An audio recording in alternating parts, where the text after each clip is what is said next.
In the SEC, no coach's seat is ever far from the furnace. It doesn't matter how long you've been there, what you've done in the past, or how good your excuses sound, the heat is always on. So tonight, we're turning the stove up and rolling out the SEC Gauntlet Pressure Index. This isn't about firings tomorrow morning. It's about where pressure is real, expectations are set, and margin for error is shrinking as we head towards the 2026 season. Jason Watkins, Marcus Dent, Shawty Parker, and the one and only Really Flawed. We're ranking the pressure points across the SEC program by program. This is the SEC Gauntlet, and tonight the heat is real.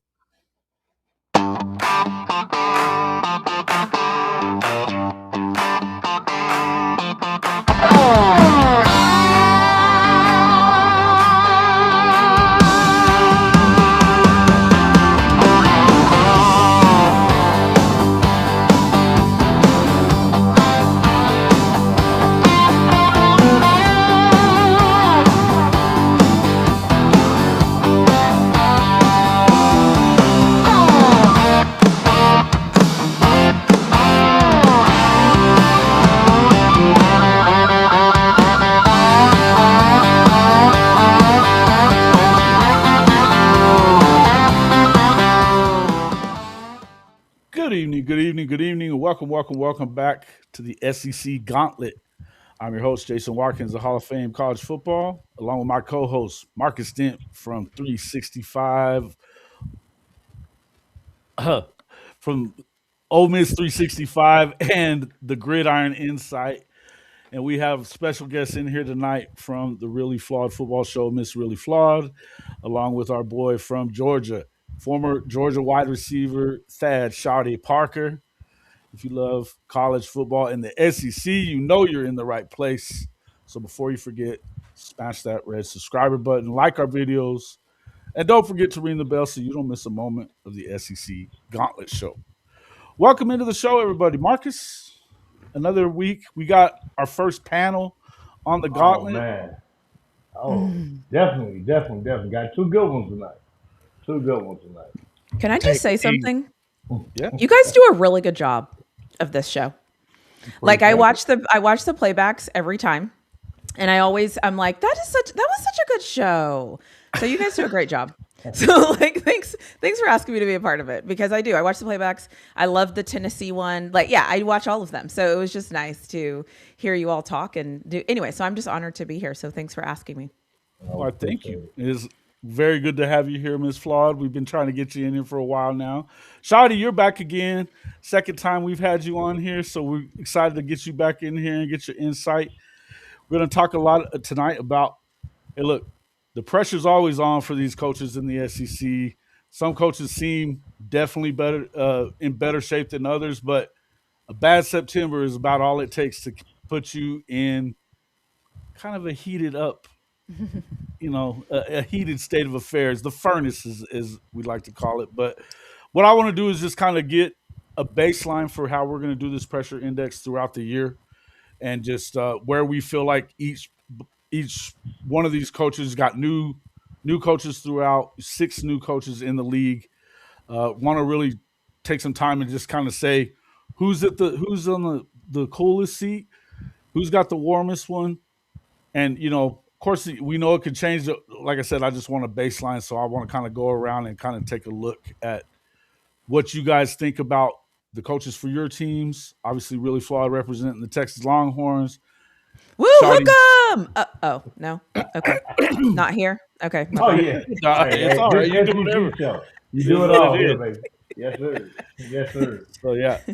But, hey, again, and I want to know what you guys think about your coaches and where they're going. I think with Shawty, we kind of know where he's at with old Kirby down there. But you never know how things could change.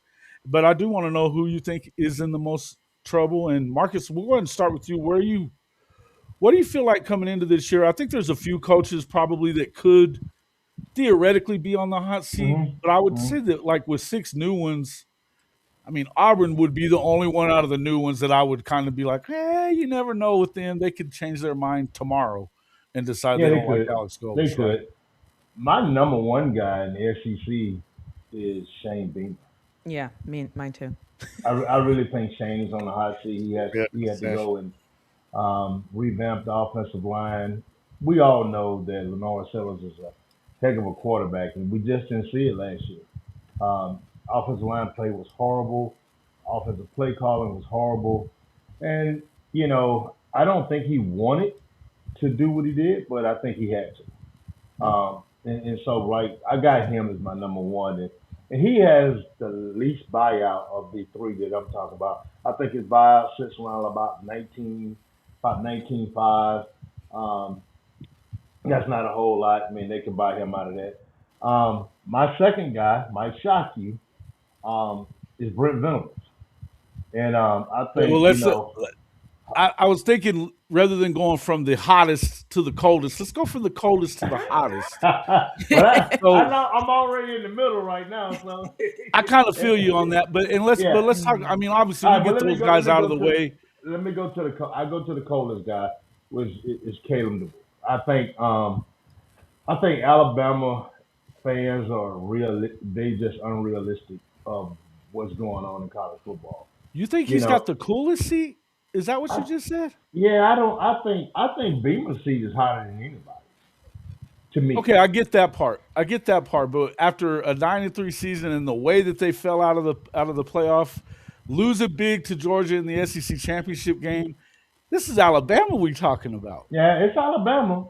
But I want to ask you this, Jason. Even if you got rid of him today, who would you replace? Hey, Marcus, him? I don't know if we're getting your microphone off of your headset or not. Hold on 1 second. It got to be. Okay. Can you hear me now? I can hear you, but it just doesn't sound like it's coming through the mic.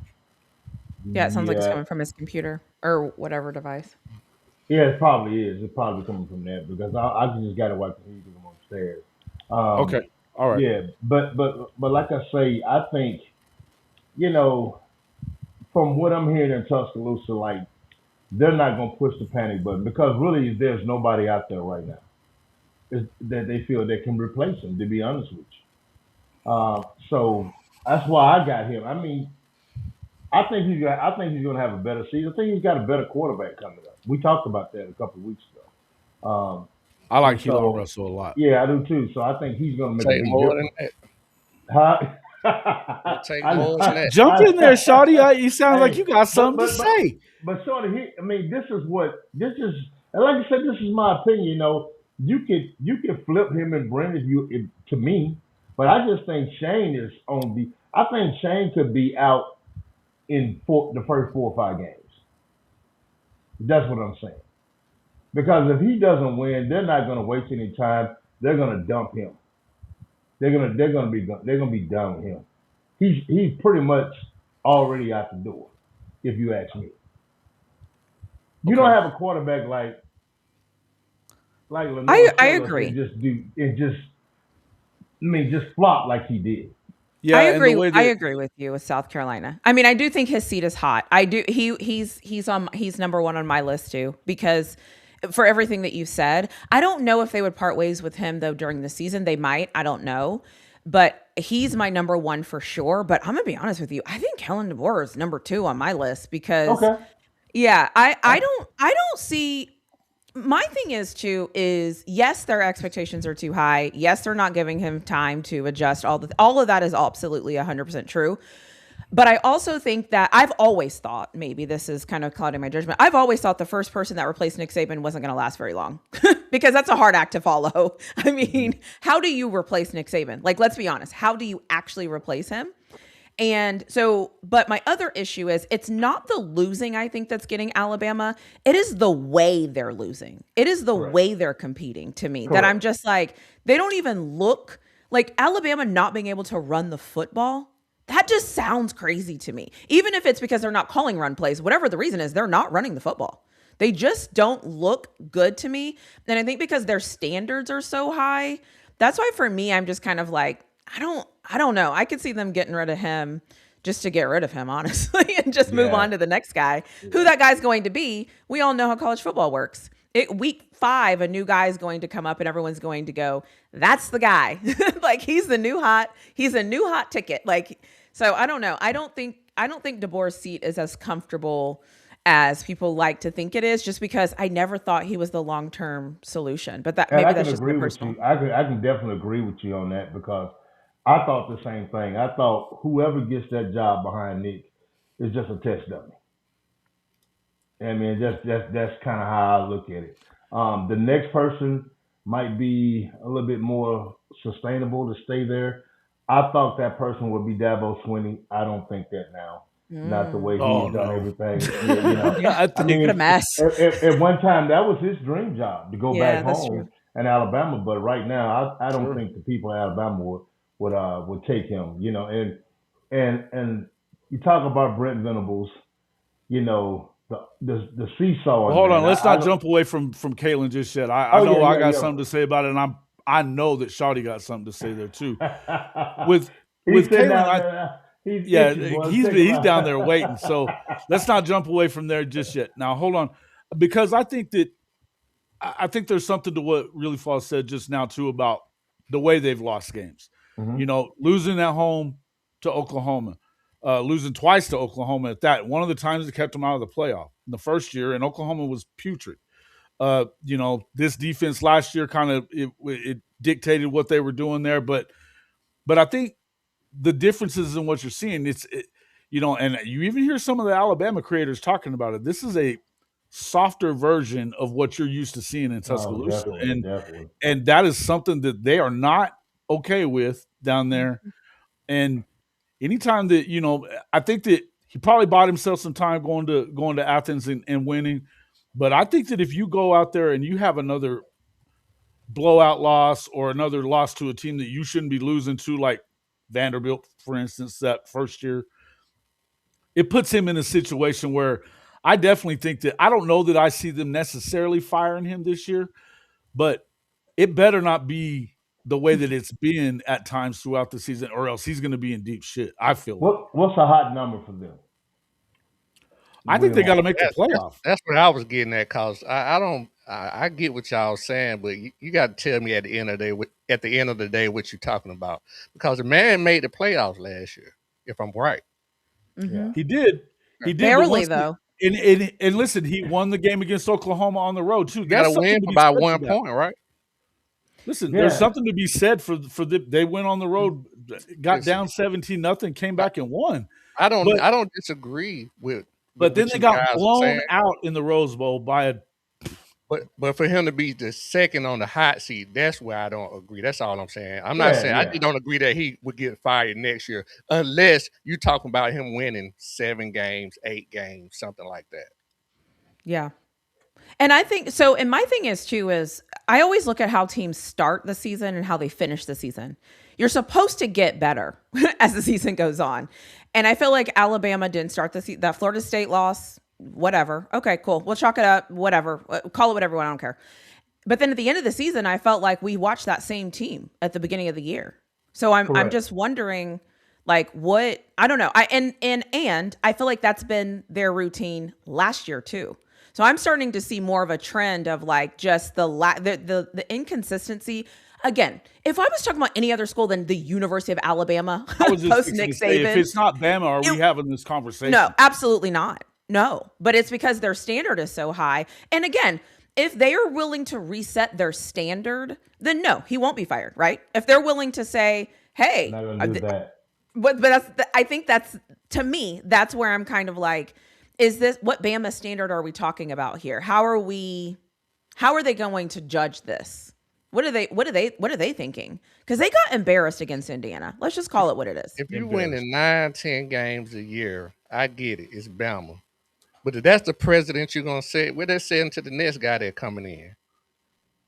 No, So I wait, agree so with wait, you. am I hearing But you right that you're thinking that Kalen's in good shape, Shawty? I'm not saying that he's in the greatest of shape, but I don't see him being fired next year like to be number 2 on the hot seat unless he have a catastrophic year. And I just don't see that happening. and That's And all. so what are you saying? Eight wins is No, was no, he put in got no, there. no, he got to be back in the playoffs. Okay. That's what I'm saying. If he can repeat what he did this past year, no matter how it looked, at the end of the day, he's back in the playoffs, which given his team is relevant, his program is relevant. You got a shot at the Natty, and I think that buys you another year. At Do least. do you think the kids that he got in the portal and the kids that he got, coming in out of high school kids, I'm not really even concerned about. But look what he lost compared to what he gained. Well, to y'all point, a lot of people think the quarterback gonna be better, just like you were saying for the last team. They think this guy is better than Ty. I don't know. I do, but his offensive line wasn't good last year. Well, He's I'm losing just two speaking of on the those guys. quarterback. I was just matching y'all Right. points with the quarterback. Yeah, But yeah. Right. No, Right. no listen, I and I think get what you're so. saying. Are we? So I think, are we in agreement then? So we think if they don't make it to the playoffs, we're all kind of collectively saying, okay, maybe trouble. But if they're in the playoffs, we're like, okay, then Yeah, that. this is year 3. I think that they're expecting to compete for a national championship. They went and put out the. Now listen, they didn't go crazy in the portal, but Georgia didn't go crazy in the portal either, and everybody's pretty much expecting Georgia to be the number 1 team in the country, or at least the number 1 team in the SEC, if not. And I mean, you don't go crazy in the portal because you didn't lose a ton of guys. You were kind of young last year. You got a young quarterback that looked really good most of the year, and it kind of, again, I think that if you're at Alabama, your expectations are that you should be probably in there and pushing to, win a national championship or at least contend for that sucker, in this season. I think you better make the playoff, or else they may not fire him. I'm not positive that Greg Burns is going to turn around and fire him right away. But it's going to get awfully uncomfortable around there if you're not in the playoff for second year in 3. Yeah, I think I would agree with that. yeah, I think we're saying the same thing. That's why. That's all I was saying. I just don't know why he would be the number 2 hottest based off of what we all. I got him at 3. That's, I got him at 3.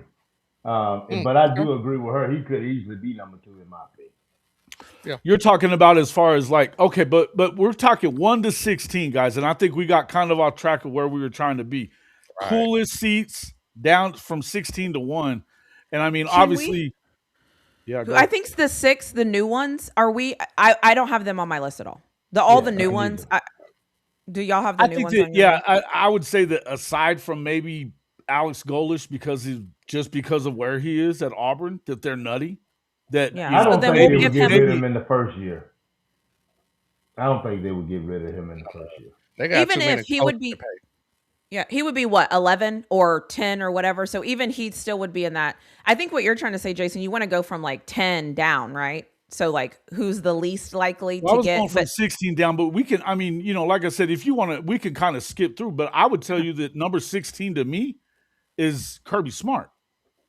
He's he's at the very end of worrying about his job.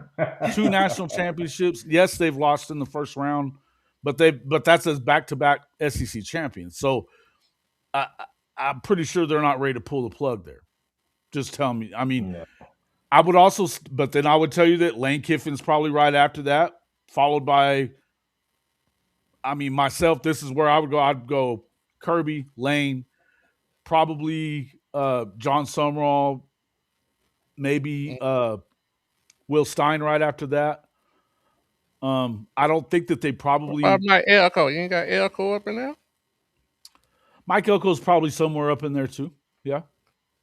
So then, who do we think could be on the hot seat? Although I would tell you this about Mike Elko, a lot of smoke and mirrors were going on with Texas A&M in the season last year. They played after the Notre Dame game. They played nobody that was in the top half of the SEC until they got to Texas. They lost that one, and then they lost at home. Couldn't even score a touchdown. Listen, they had a great season. We talking about him being on the hot seat. They had a great season. I don't see it. Yeah, I don't see it. After Jimbo. I don't think they're going to fire him. What I'm telling you is I think things could get very uncomfortable for him in this season because they do have a tougher schedule.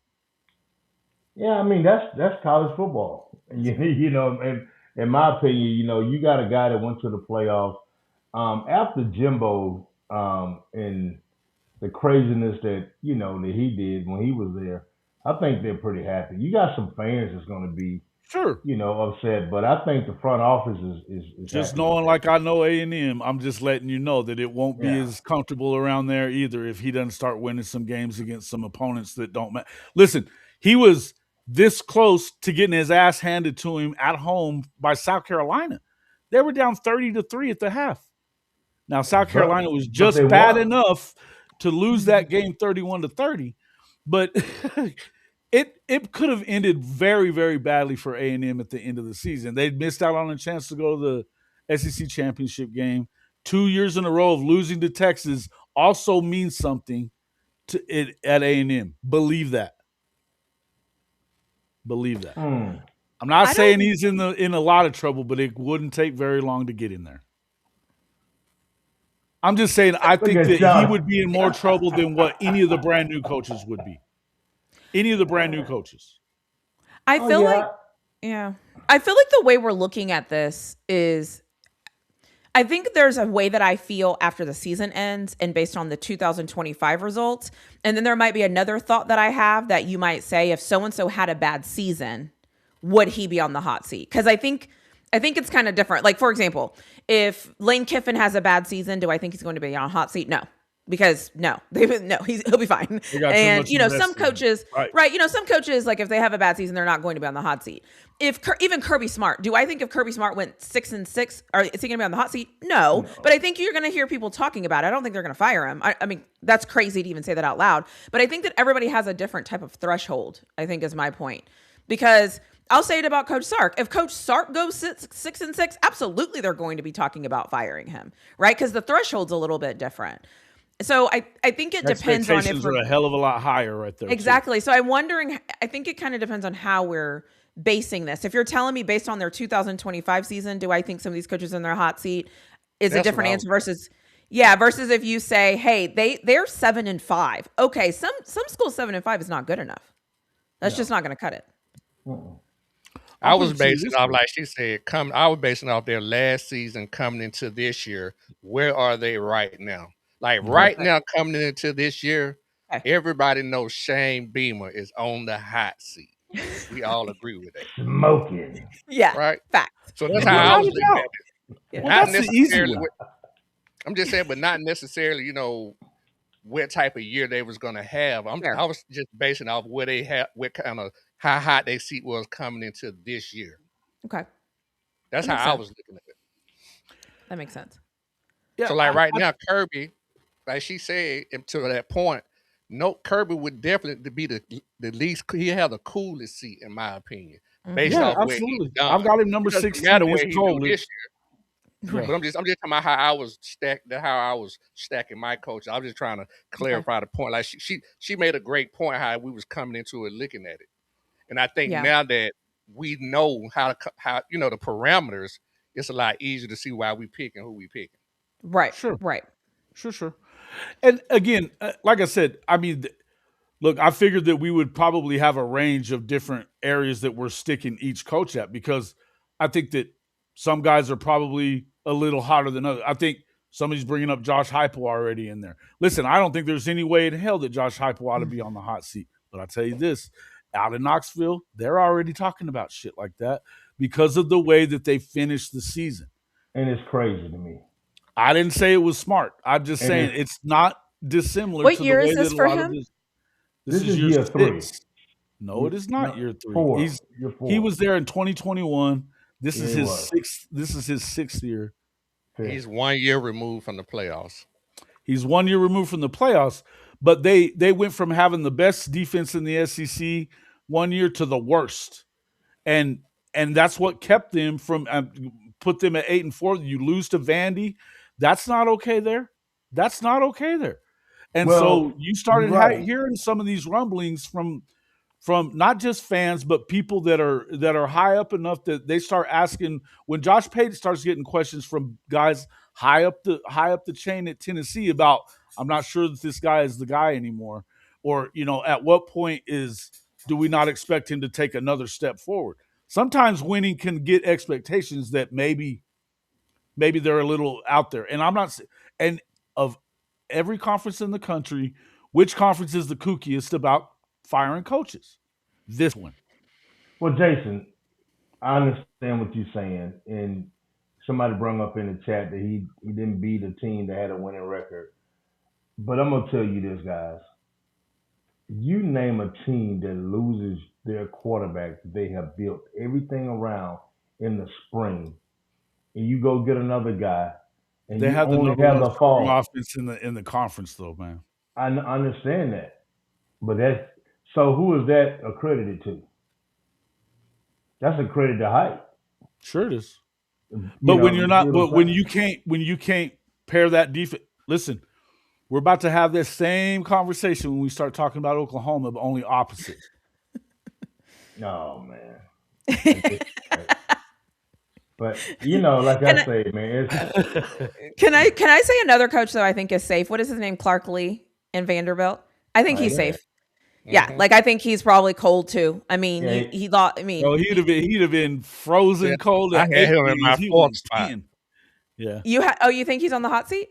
No, my fourth coolest coach. That's Oh yeah, yeah, like yeah, he's another coach that I'm like, I think he'll be fine. It doesn't matter what he yeah. does this year. Like it just I doesn't think so too. matter. Well, listen, I'm I with mean, he you. went, what, they won 7 games and then 10, Hmm. and they've got a freshman that's supposed to be the best quarterback in the country, Mhm. but he's a freshman.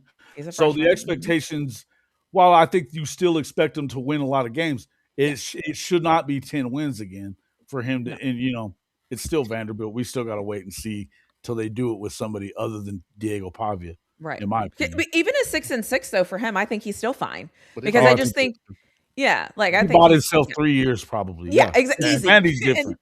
he and the he got amount of money they got, they'll be fine. Yeah, and he don't necessarily have to just win maybe 9 games, but he just have to stack another good season on top of that season. Hmm. If he can do that twice, he good.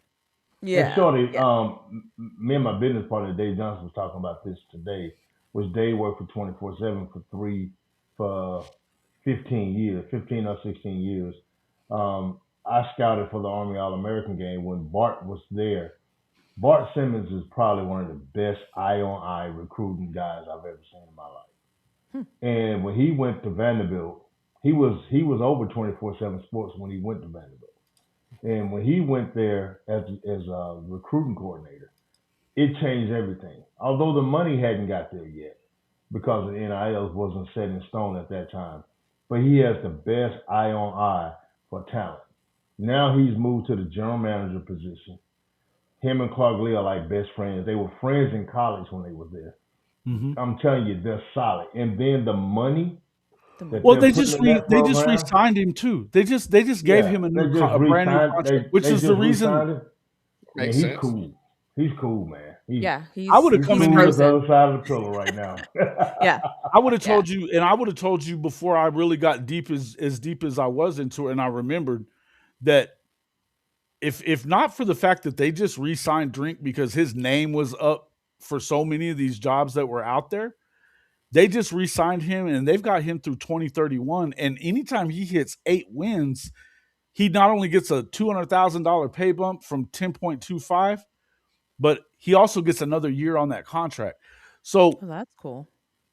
which is Hmm. wild, right? Because you don't see a lot of these, automatic It's because the renewal. school though. Like, yeah, I mean, Well, and Yeah. they were concerned about losing him, and that's how bad No, they've been. do you But realize? I Let would me tell make you sure I the heard you right. Do you realize what you? I wonder if I heard you right. I mean, it's awesome. So he gets a $200,000 bonus, which is a 20% increase, and it guarantees another year of the same thing. That's another whole 10.2 at least. 10.2. another year on the Correct. contract. yeah. So Shit. his contract automatically escalates if he makes it to 2031. He'll go from 10.25 to 11.25 So anyway. who is his agent? Right. I Because know. I'm living life all Right. wrong. I'm like, Like, man. you That's what need to I'm read saying. it Because all. I would tell you that I think it's a lot of smoke and mirrors is what they've done. Right? Mm. They've had a light schedule for the last 2 years. They Last year have. they ended up 8-5 with that light schedule, and they still re-up. But because his name was floated Came around up. at a lot of, I Yeah. mean, he was floated around at Florida. He was floated Hmm. around for Auburn for sure. I heard about him at Penn State, and I mean, he could definitely would have gotten the Arkansas job had he wanted to, and Oh he's yeah, from Arkansas. definitely. Everett sound Yeah, like he had yeah. leverage, baby. He Yeah, has a some lot of leverage. leverage.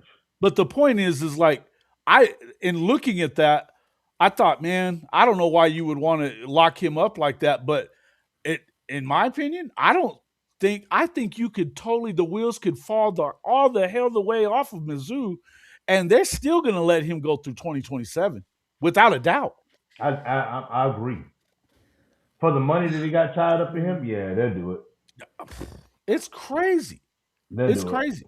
And I'm also they gave him $16 million for his staff, which puts him in the top half of the league. See, They hey, this NIL don't screw some things up. They ain't a lot of these universities ain't just trying to let coaches fly like major universities because it costs too much money to bring them in and get rid of the old one. Mm-hmm. That's So I'm true. just saying, you got to be things Now, changing fast. there were so many And I'm coaches on the wrong losing- side of this. Y'all need to be Shit, making man. some phone calls. So if you're listening to this, make some phone calls. What are we doing? Like, get me on I need somebody's one of them staff. jumbo contracts that it just fell away and just go to the boat. That's where I I'm need a headed. contract. What are we doing? I'll work. Hell yeah.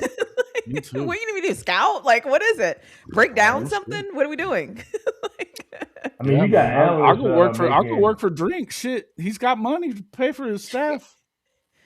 I remember saw an analyst didn't make Okay. about $35,000-$40,000 a year. An analyst wrong. makes from like 100 to like almost 200,000 for an analyst now. That's insane. I'll go analyze the hell out of something.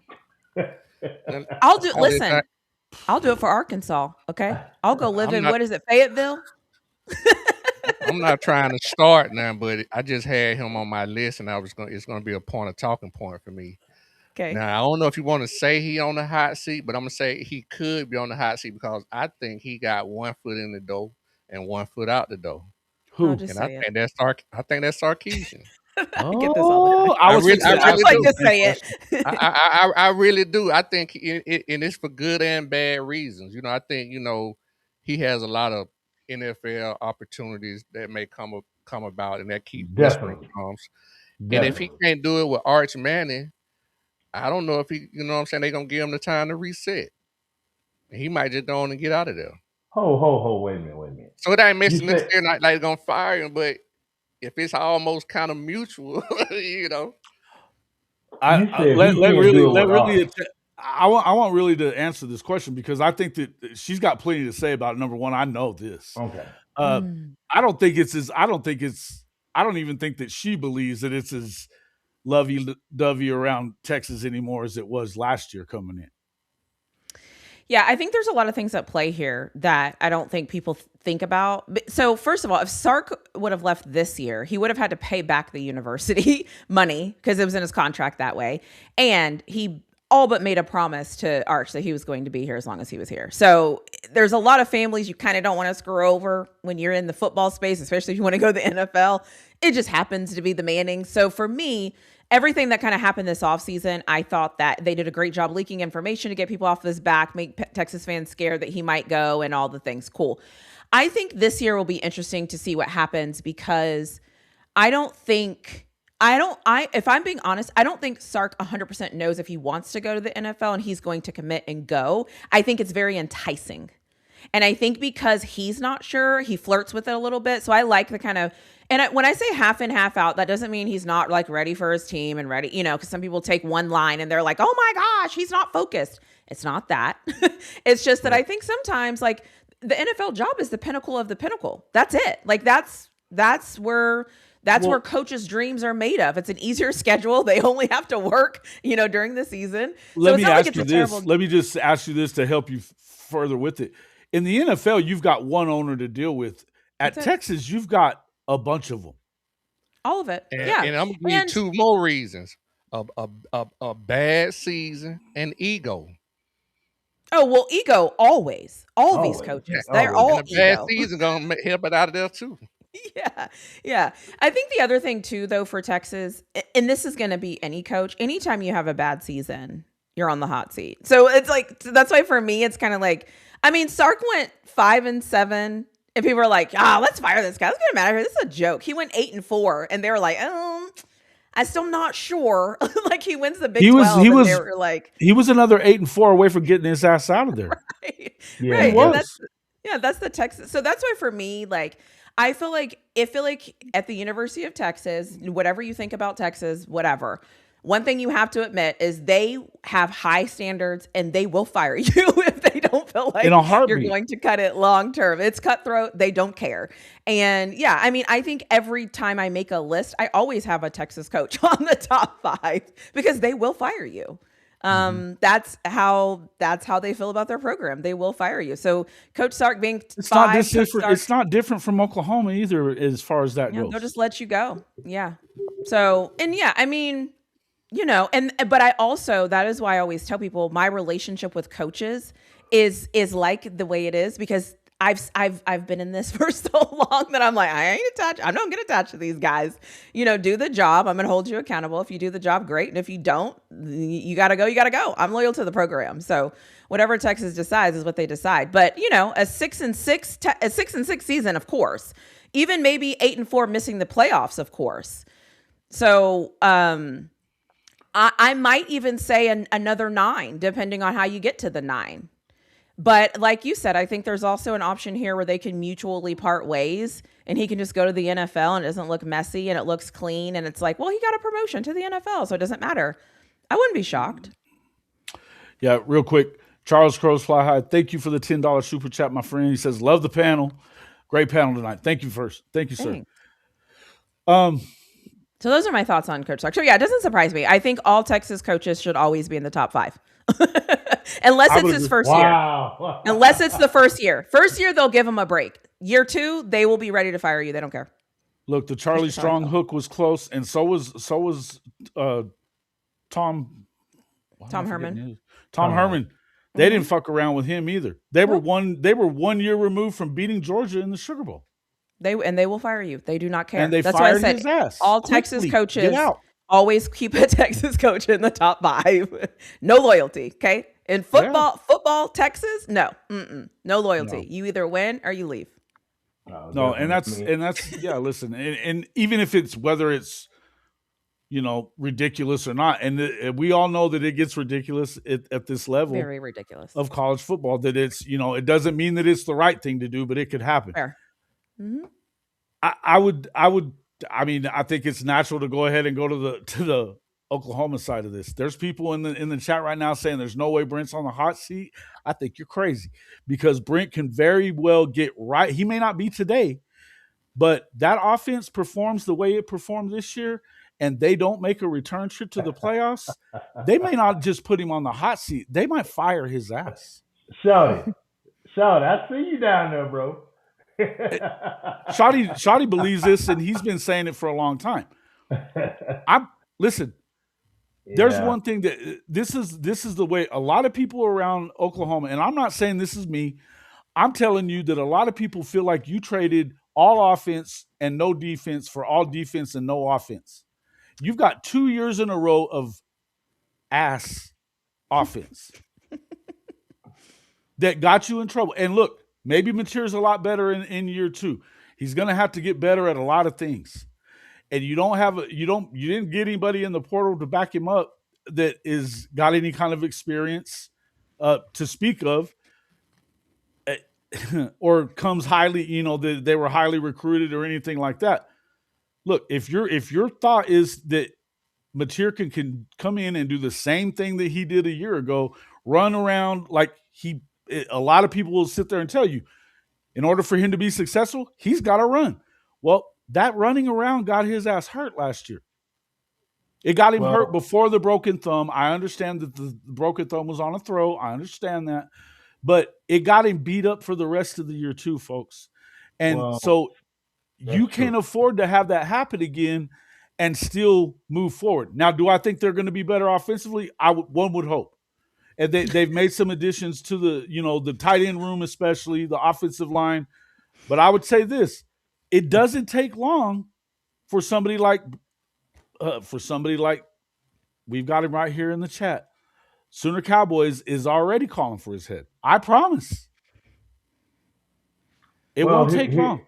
Here's the deal. This is what I see having a son that played in the program.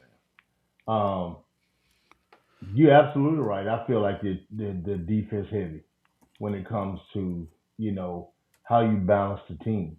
And and I'm gonna say this: the defense did carry him, but if you just had somewhat of a balance on offense, I think you go maybe at least one step further. Let me go one more. Let me just add one Let me more piece to this. go ahead. Go ahead. It's 3 years out of the last 4. They haven't scored a touchdown in the Red River game. I was getting to that. I'm gonna get to that. I know this is. I know it's super sore for you. You know, I know it's super sore for you, but Yeah, it is. I'm gonna say this, man. You know, right now it's like you've been at the poker table and you're putting all your chips in on the tip. That's how I feel. They did that, and they doing that now. To me, if you play Michael Hawkins against Texas, you have a chance to win that ball game. But let's say you do win the ball game, now what are you gonna do with material you done paid $3 million to? And they didn't want to chance that. That's why Mateer played hurt. No doubt about it. So, you know, you got a GM that's you know, he dictates your recruiting class. Because he told me that out of his own mouth. My son was there. He said, I'm here to save Brent's job. So guess what? When you have a position coach say, hey, look, we can't get the kids we want because he they just got come off through the hot first. seat is the point that I was trying to make too. He just got off the hot seat with 1 He year. got off the hot seat. Go back and do another 6 and 7. See how that works out. That's what I'm saying. You go up, down, up, down, up, down. How long is OU gonna put up with that?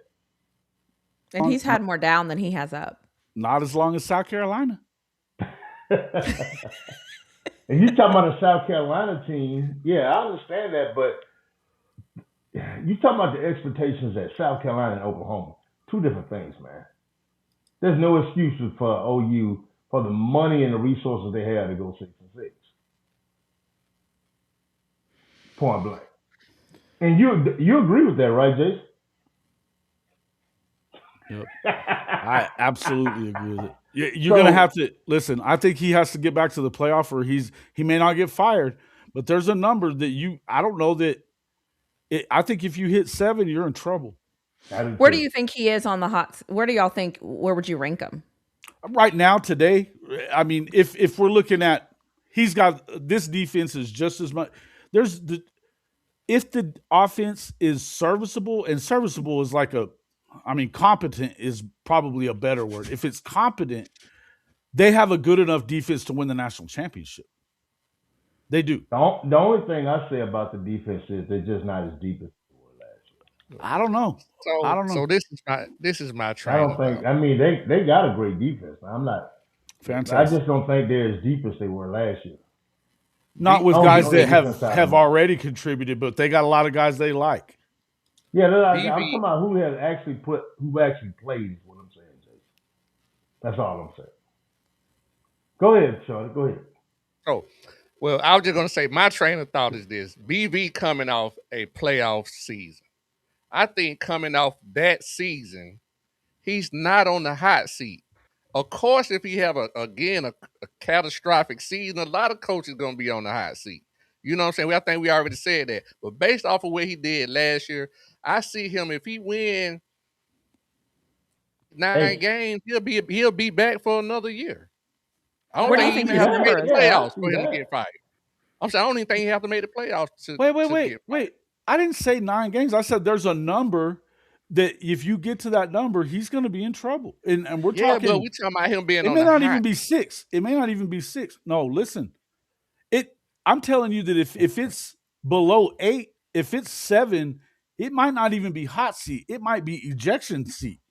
If it's 7, he's gone. If he doesn't make the playoffs, do you think he's gone? No. I think. I don't know, man. Here's the look. It's just all depends on how it is in my opinion. That's fair. Like if you win 9 and it's like it kind of came down to the last couple of weeks, maybe. I'm going to tell you this way. Lose to Texas and don't score another touchdown and then just win 8. Hey, Fly, he is stuck on that. That's 1 and 4. I can't believe I'm the one defending Venables. I'm just going to tell you, I'm not even, listen, you guys know I love Brent Venables. I'm telling you this, at 1 and 4 against Texas when But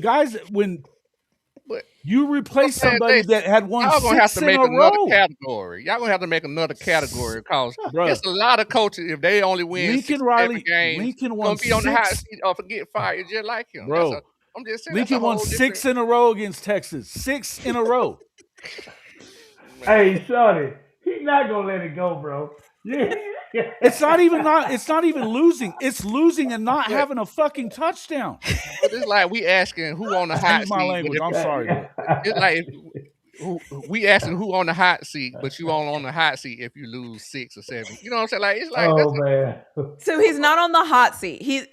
Okay. Based on his it's lukewarm now. 2025 It's results. lukewarm now. I'm telling you, it's lukewarm. But I okay, but still where would believe you it is. put him? What number? Like if one Where would you is put you him, need to be Jason? fired, where would you put him on the scale? If one is what is Beamer? Here's where what would you I'm put gonna. Brindle? No, he's not there at that point right now. I don't Okay. even think he's necessarily where Josh is. Let me just put it this way: there's Okay. a conceivable there's a conceivable place that you can see this team, even if they play pretty well offensively, that by the first week of October they could have 3 losses. They go on the road to Michigan, they go on the road to Athens, and then they got to turn around or 2 weeks after that, and they play Texas again. 3 losses, one of them to Texas. Look at shit. Now things just got super hot by October. the worst of the worst scenario. Trying not Right? to laugh. Okay, can I just defend myself for a second? The Go ahead. problem is I know to his core it frustrates him about the not scoring a touchdown. So every time he says it, all It I ain't just hear. me. It I ain't know just that, me. but all We I know, hear Jason. is you saying Come on. we can't even score a touchdown, and it's funny because like that. I heard you say that a multitude of times. So listen. I'm a Texas fan. I will own that. But hearing how annoyed that makes Jason, it makes me laugh. And I'm not laughing at Oklahoma. It's just Jason's like, and no matter what the point is, he says, and we can't even score a touchdown. And we can't even score a touchdown. But you know what? It's a some bigger alumni problem feel the than you same guys way are acting like it is, though. That's the Hey, point. no, Jason. On the serious side, there are some alumni feel the same way you do. There are. That's And why that's one reason why I had him up there, Jason, because what you saying is what some people that got a lot of money is saying the same thing. That's all. Listen, we were just trying to build a hierarchy of where we had the coaches from hottest to coldest. I think that's what we were trying to do. It's just a scenario that he's bringing up, in my opinion. You could say that about a whole bunch of coaches. That's all I'm saying. So where do you have him ranked? Yeah, what's your You number? know what I'm saying? Yeah. Jason, Oh, your I mic think you're is on not. mute. I'd probably have him in the bottom half right now. He's cool, but it's So like to contingent the on 6 to 10 range? I would say, yeah. I think that he's for sure like in the cooler half, more than likely, except for the fact, no, probably 6 to 10. Don't You're say probably it. right because of the fact that here's why, because we just talked about all those. If we're talking about all these brand new coaches that they're not going to fire in 1 year, Yeah. they're not going to. Yeah. Well, we And already said we're gonna be have them. We're gonna talk so about what Them I'm and getting Kirby. at is okay. Yeah, listen, I think a lot of it's going to depend on Michigan in week 2, and then look. Hey, you know what? The hot seat's over with. You find a way to go to Athens and win. That's true. Yeah, good luck. Yeah, but that's gonna be. I mean, Between we the gonna hedges, bro, it's hey, gonna it's be like tough, pulling man. teeth, man. no, I But believe. you're I'm gonna- telling you that I you think ain't that gonna he's get it around out of him. halfway. I think that right now he's probably around halfway. He's not as safe Okay, as so he said 6 a lot to of 10. people would Okay. make you think. A lot of people would Okay, make we'll you take think it. that That's he's fair. a safe. That's fair. There's people right now in the calling me Mr. Negative and stuff that acting like he's as far away from the hot seat as possible. You guys stop. You know how quick it goes from lukewarm to they're off of you. Well, Jason, So- somebody just asked in the chat, can they afford to fire him? I think his buyout was like between 34 and 36 mil. It's 35 this year. By next year, yeah, it's in the 20s. That Okay. let me ask you this though. So okay, so when you is your start talking point? about can you afford to fire him, can you afford not to at that point? If we're talking about if that's the conversation that you're having to have, the you can't afford not to do it at that point because now what? Because they're not You're just winning. going to do it to save money. Who are you going to get to come over there? Yeah. Now look, I think the defense is great, and I love having this defense. Believe this. I am so happy. It's been so long since we've seen a defense like this in Norman. It's great. But I'll tell you something. Lincoln Riley, and you know I can't stand Lincoln Riley. But I'm going to say this. Lincoln Riley put up points, and they won a lot of football games, which makes a lot of people think, hey, it was better that way. But it wasn't in this conference, though. I'm not telling you that it is. I'm just saying there's a lot of people that don't think as far ahead as what we're talking about. And I'm just telling you that a lot of those people are the people with the money pulling the strings that don't want to see this continue like that. If you just traded one for the other, you're not winning natties either. To be fair, I do agree with the 6 to 10 range because basically 10 through 16 is a wash, right? They're untouchable because they're frozen. And if we do 9 being Clark Lee, I think that's his name, for Vanderbilt, now we're already at 9.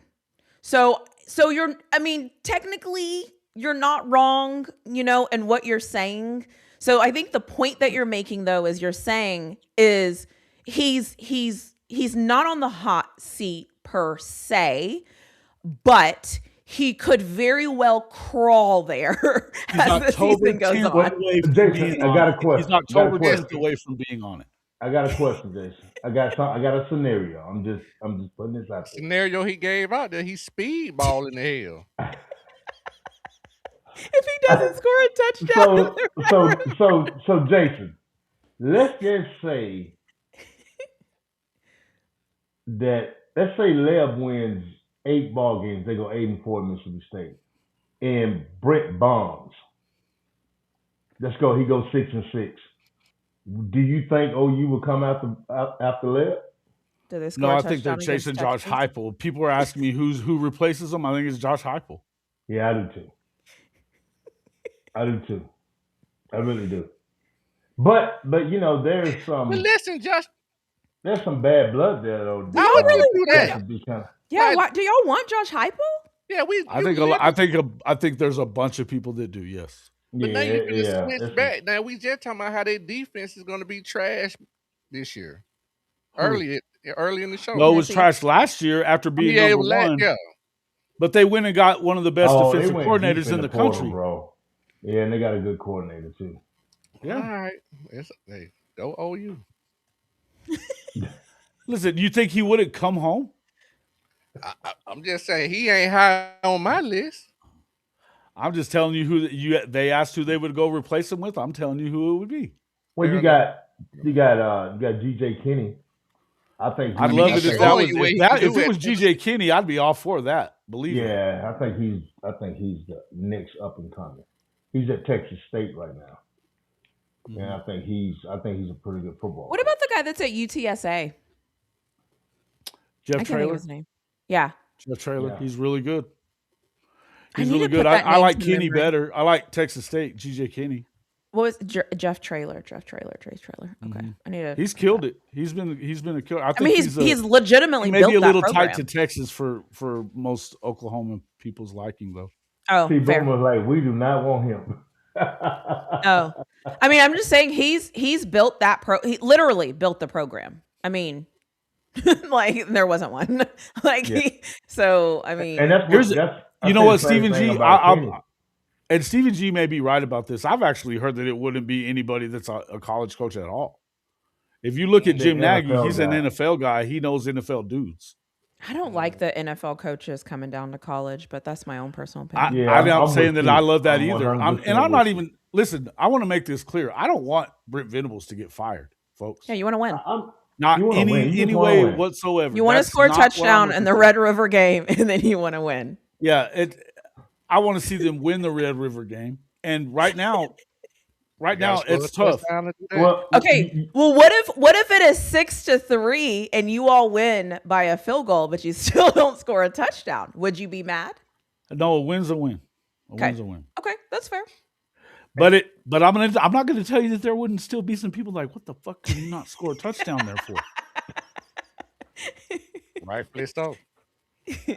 Listen, this is not okay. This is not okay. No. And I'm going to tell you another thing. It's not even just about that. It's not even just the Red River game. They're not playing good offense anywhere else either. That's true. I think there's a bigger problem with the offense, and it just shows itself in that game specifically that makes it just look bad. So that's fair. And you're right. I mean, that's on Mateer, though. I mean, I don't know what he's got going on. I don't really know. Well, number one, Flaw, he wasn't ready to play. He was not ready to play. And they pushed him. They pushed him out there. And you know, that's been a big problem. We have this conversation too. That's been a big problem with OU, pushing kids out there that's not ready to go.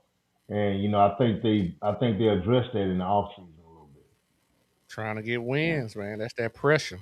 Yeah. But with that pressure. being said, you know, if you got a healthy material, I expect for you guys to be right back where you were, to be honest. Why do you expect that, Shawty? Why? Oh, because I mean, I seen when he's on this game, I mean, he creates a lot of problems for the defense. And if y'all defense is as good as similar to what it was last year, all you gotta do is hold guys to 18 points, 19 points, and I think material he can do that for you. I mean, I see what coaches see. Now he's a gambler. It's a bad side to what he do too. Yeah, he'll riverboat gambler, that's for sure. But if y'all make some adjustments on offense, you know what I'm saying? I mean, you can help turn some of those turnovers down. Okay. Shorty, here's one thing that they got to do. But it's a reason why you went all the way. They got to run the football. They got to run the football. There you go. Adjustments. They got to run the football. They got to be able to run the football. They can't with your running back, you got to be able to run the football. Well, dude, this is my thing. Okay. Mateer can't be having 18 carries in the running back got 7. Oh, that's true. You know what I'm saying? Yeah. That's what y'all was having last year. He got 18 carries. The running back got 7 or 8. That's true. You need to be able to run the football with the running back at the running back position. Correct. That's what Can I be honest? If your running game is predicated on Mateer running, that's a problem. That's what I was. So one of the things I was on Sark early in the season, and I said it very early, and everybody jumped on me for it, and then it ended up being true. The problem was he was running the offense and allowing Arch Manning to have run plays, and he was dictating. And I was like, the problem is don't call run plays for Arch. Let Arch run when he feels like he should run, because then the game starts to come to him differently, right? And he made that switch like halfway through the season, and it just allowed him to be a quarterback and not have to worry about trying to scramble. I think that's what Oklahoma needs to do to Mateer. Like, don't call run plays for him. Let him scan the field and kind of see what it looks like. And if it doesn't work, then you take off. But I feel like when you call run plays for him, now he's like a running back. He's a quarterback. That's too much. Like, we saw it. You're talking about the RPO system that they have. That's pretty much what you're saying. Yeah, it's just want them to strap that RPO. They might need to. Yes, they might need to. Yes, because I know there was a lot of times he doesn't make great decisions in it either. I mean, can't count to 6. That's what I'm saying. That's the biggest problem from what I've been told. That, you know, they get up to the sideline like, man, why didn't you give the ball off? And he's like, because he's so used to it's too much doing everything himself. Listen, he done been in that same offense for 10 years. But not in the SEC. That's why I'm like, it's still the same offense. You read the defense the same. I granted the speed. I'm just talking about the terminology. But I don't think he was good. Respectfully, better. I'm going to be respectfully. I don't think he was that good at running it before, in my personal opinion. No, I was just speaking to the point of knowing the offense and should being able to know how to count the men in the box and knowing he doesn't though. Yeah, I just don't think that offense. Yeah, I don't think he has that skill set. And I think I personally, again, take this for what you will, I don't think they're coaching him correctly to his strengths. I think they're trying to fit him into what they want to do, but I don't think that's where he shines. And I think that's the issue. And listen, I'm a Texas fan, so have him do it. I don't care. But like when I'm watching him, I'm like, he's better when he just can. He doesn't have to make an RPO decision. I don't I think that's agree. him. They need But to scrap it. I really do. I really yeah, think they I need don't to know. kick it to the curb. Hey, keep that RPO system, Oklahoma. You're doing great. Keep all those plays that So you've been running all season. Keep The them good, every I will single say play. this. I let's will move say this. on from If they Especially the do decide interception to ones. run with the, and Keep I don't those want to make this interception your own. plays as well. Look, I don't want to make this an OU show. I'm gonna leave it at this. If they run the ball with the running backs, they got three big, strong tight ends that have been blockers in the SEC, or two of them Hmm. in the SEC. One of them, Rocky Beers, coming from Colorado State, looks like another stud too. If they can actually get some good blocking out of those guys, because Hmm. that was a position of that struggled with that last year. Yep. Fine, that I can see that. But if you're my only concern with Mateer is really, I don't know if he's effective without being a runner. Yeah. If you try to stick him in the pocket and keep him from running as much as I think he's got to run, I don't know that he's that. I don't know that that's his game and that it helps him. But if you allow him to run like that, you get him hurt. You've got a freshman and some guys that you don't. I don't really see them as your backup type of Where Yeah. did situation. Hawkins go? West West Virginia. Virginia. Okay. Yeah. And And we've been on you for almost 15 minutes, man. Yeah. Yeah. So they ran let's move some To on to that. RPO to TP. be They ran fair, some RPO. They didn't run all RPO, brother. Not all but RPO. And they had a commitment to the run. I think Oklahoma might be one of the more interesting teams. I mean, because I think we all agree on South Carolina, maybe Tennessee and Heupel, maybe, and then who else was there that I felt like? Who else did we kind of disagree on? Mm, I feel like these are this is maybe the most kind of where it's like, uh, I mean, I think those are the top three. If the season takes a turn. Now I'm in the South. I'm way down here in Mississippi, and a lot of people they say the same thing about Leb, but Leb made improvements from from where he was from no money. I'm telling y'all that first year, He ain't have the no way to go but up though. hey, right. that's what I'm saying. The alumni was like, we're not giving you any money until you prove you can win. And Leb was like, hey, you cannot win without it. Last year they gave him a little bit. You know, defense was horrible. They go out and get the guy who was the head coach there a couple of years ago. There was a really good defensive coordinator. They went in the portal, got some guys. I think that's going to help out a whole lot. They won 5 games last year, from 2 to 5. I say they win 7 this year because just because of what the defense can do. Now Lev's going to score points regardless. Hmm. He's going to score points.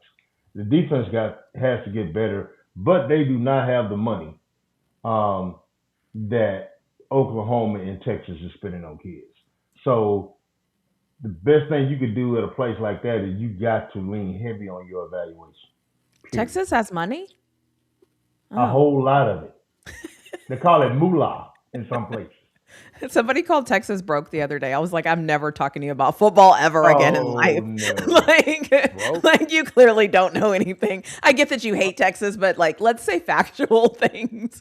like, Right. Yeah, Concerned being that on the that hot seat, Jeff Levy, he pretty cool. He got a lot of rope. yeah, he Uh, got a yeah, lot of rope. I mean, yeah. you got people down here who, it's just Mississippi State fans being delusional. Went out and got a bunch of guys offensive line wise, got a bunch of guys on the D line. well, they So feel I like if think they're Ole going to be Miss can good. do it, why we can't do it? They just down the street. Well, yeah, in living in Mississippi, it's like 3 or 4 years Mississippi State. The next 3 or 4 years is Ole Miss. Ole Miss. So Yeah. it's never been one on top of the other. Because when Dan Mullen was there, it was all Mississippi State. Just keeping it real. Then you got Hugh Freeze come in, and they kind of did this a little bit, and that's when they start spending a lot of money. And Ole Miss is spending a lot of money. right now. That's kind of my point, though. What I'm saying, like, you got a school that's just right down the road. I'm saying Mississippi State. You saying they don't have the money, or at least they're not No, spending it. they're I'm just not. saying, Let me give you the dynamics of Mississippi State. Mississippi State is a farm. It's an ag school. Ole Miss is an old law school in medical school. They got money. They got old money. Ole Miss They does. Yes, they got it. And you talking about they got some of the richest guys in the south part of the country live in Oxford, Mississippi. They are spending 40 million on their roster, and that's a lot of money. Look how far they made it. They didn't make it that far, guys, without spending money. And you don't Well, make it that far without spending money. and they did well in the transfer portal. Yeah, they did well in the point. If you look at baseball, softball, and girls basketball, they're spending money. They're in the top, 25 in all those sports. And it's because they're spending money at the school. I have a just a off topic question. What are we thinking about Lane Kiffin? Like, how long do we think He's got his a lot of runway rope. is? He's got Got a rope. lot of rope. Got a lot of Like, rope. we Because think there's it's a like lot of 3 years At or least I longer. would say at least. I think that a I think minimum they of three. spend enough money that they're gonna. It could get uncomfortable for him, but it Hmm. would have to be pretty bad to get uncomfortable. I think. I don't know though. They spent as much money they spent on quarterbacks. They've got three of them, so one of them ought to be able to figure it out, right? but Yeah. But really, I'm gonna here's tell the you thing what with scares me Lane. about. Go What is ahead, your sir. thought? I was gonna say, what scares me about the Lane Kiffin hire in a good way, and it's not when I say scary, but I mean in a good way, is because this is I really truly think the first time that Lane Kiffin has been able to go into a program and be on the same page with the AD, get Mm. all the resources that he actually want and need to make it happen. Now, will it happen? Oh, I don't know, but I this is the disagree. first time he's really had to keep this. I'm talking about he ain't never been in the pro. Anytime he was at a program, he wasn't good with the AD. He was on the outs with. This Well, time I think it was he was good with AD at Ole Miss. yeah, He but was Yeah. the good with Walker resources they Walker They don't have didn't. the Little Hey Bill. man, they resources. let him do whatever he wanted at Ole Miss. He just Dude, wasn't sure he trust could win it me. all there. They got enough dirt Okay. on Lane right now. They could bury him. Trust me. But I just think LSU, when I mean resources, it's a more fertile recruiting ground. I just think now he has Oh, no everything that doubt. you can want. That's all I'm getting at. Lane is Well, I'll put it to you 52, I this way: if believe. he doesn't win with what he's got at LSU, then I You mean, you can't do got it nowhere. That's my you ain't point. gonna do it nowhere. Yeah, you Well, ain't gonna do it. Oh, Ole Miss, you can say, okay, it's Ole Miss. It's a reason why we say it's And Ole he Miss. and But he. LSU is different. It's a different level. Here's what I would say about Ole Miss. Ole Miss was elevated because of what he was doing, but they also gave him a lot.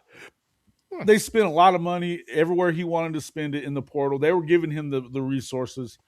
I think he's going to have more there at LSU. So For you're going to sure. have to go and show though that you can elevate there too. Because to me, this is one of those deals. Is he worth the headache that he becomes if you well, don't win pretty damn quick? well, guys. Okay, let me ask you this: 40 Or if million. they if Uh, he uh, leaves there and they haven't won a natty, let me ask you that: where does he get another job? well, this is NFL, He ain't but gonna have no problem getting no job. but here's the thing. Let me ask all of you guys: $40 million.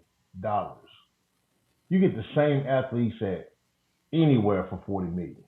I don't care if you're playing in Timbuktu. True. $40 million will get you a roster. Oh yeah. You That's fair. understand what I'm saying? And what I'm saying about Ole Miss, y'all, they're bought in to getting what they need. Just being up. Look at the You don't baseball have to team two leave years the ago. state. You don't have to You leave the don't have to state. leave the He state. does not.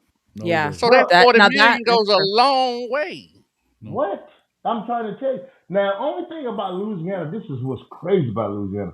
You can have a kid that has no stars. You don't know where the heck this kid come from. He could be down there in the swamps in Bugaloops or some day game where. And you be like, where did he come from?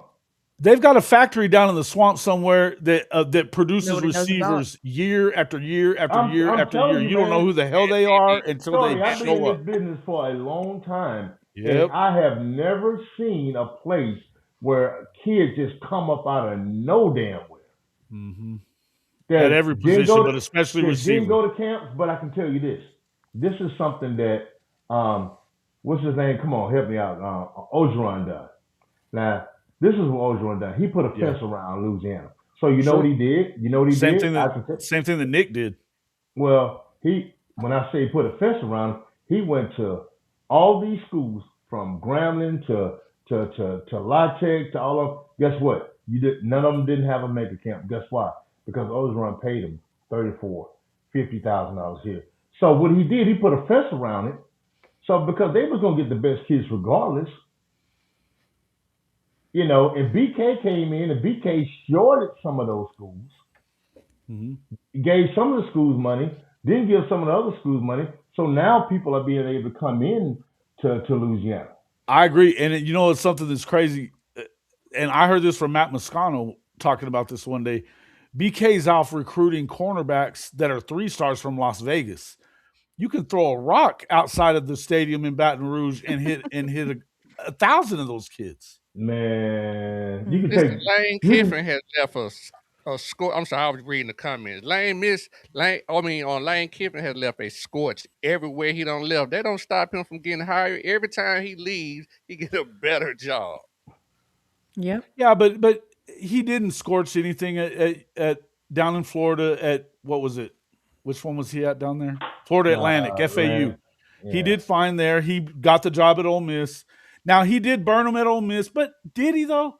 He But was there for. but I'm saying I mean, the way everything he is a went out was bad. springboard, is what I'm saying. That would make it look bad. Everything is a springboard to a better opportunity, and everyone knows it. But he True. continues to get job and a higher check everywhere he But My goes. but I'm question but I'm is: gonna is tell it, you is something, this the Shorty. kind of job that you will stick to when now that you've turned 50? He's not young as that. Well, you Is can't do this the nothing but hit kind of your job? head on the ceiling now in that NFL. Well, here's the Yeah, thing, LSU, Shorty. that's top 5 program. Shorty, I'm gonna tell you this. Yeah. I'm gonna keep this real with you. His dad, who just passed away not maybe 6, 7 months ago, I think if it weren't for his dad, he'd have been gone. His dad kept him grounded a little bit more than what he had been for a long time.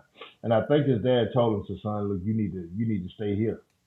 And his mom passed away maybe 8 months before that. Then his daughter And too was trying to keep him from going to Auburn. well, and that was a big thing. And he had nobody else to tell him no.